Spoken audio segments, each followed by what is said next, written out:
ईश्वर चंद्र विद्यासागर, राजा राम मोहन रॉय के बारे में तो आपने बहुत सुना होगा, लेकिन सरदार दयाल सिंह मजीठिया, शायद ये नाम आपने पहली बार सुना होगा।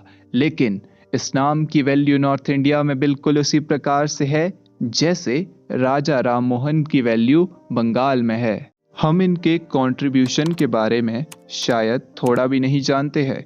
बेसिकली ये एक वेल्दी फैमिली से बिलोंग करते थे।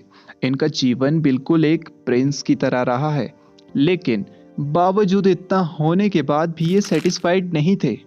तब इन्होंने अपनी वेल्थ को लोगों के वेलफेयर के लिए डोनेट करने का सोचा और इसी की वजह से ये एक फिलैंथ्रोपिस्ट कहलाए।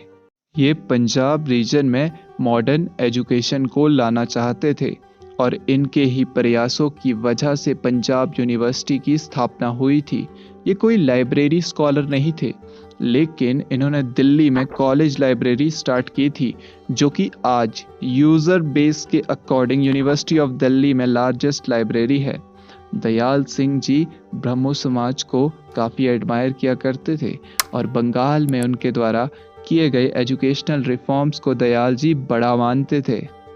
जिस प्रकार आज तक शेक्सपियर के काम जिंदा है, उसी प्रकार दयाल सिंह की क्रिएशन आज नॉर्थ इंडिया की एजुकेशन में इम्पॉर्टेंट रोल प्ले कर रही है। इन्होंने सुरेंद्र नाथ बनर्जी की सुजेशंस पर द ट्रिब्यून न्यूज़पेपर स्टार्ट किया था। दयाल सिंह जी ने कभी भी न्यूज़पेपर की वर्किंग में इंटरफेयर नहीं किया।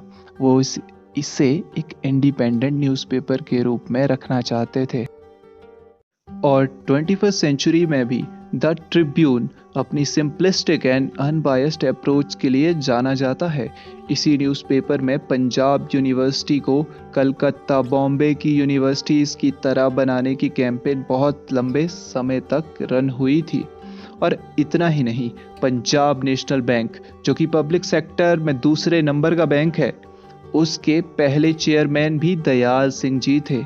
इन्होंने आज की पीढ़ी को विद्या धन प्रदान किया, जो कि इनकी संपूर्ण संपत्ति में सबसे सर्वश्रेष्ठ धन था।